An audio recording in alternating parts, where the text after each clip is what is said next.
2011 జనాభా లెక్కల ప్రకారం దేశంలో అత్యధికంగా ట్రాన్స్‌జెండర్స్ ఉన్న రాష్ట్రం ఉత్తరప్రదేశ్. 'నయీ రోషనీ' అనే పథకం దేనికి సంబంధించినది?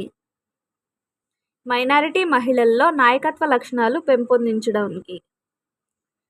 సామాజిక, ఆర్థిక, కుల గణాంకాలు ప్రకారం దేశంలో గ్రామీణ ప్రాంతాలలో మహిళలు ఇంటి పెద్దలుగా ఎక్కువ సంఖ్యలో ఉన్న రాష్ట్రం కేరళ.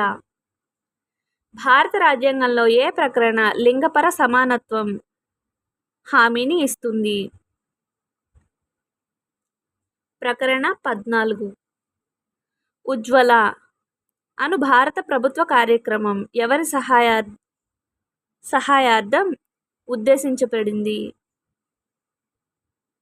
బలవంతపు వ్యభిచార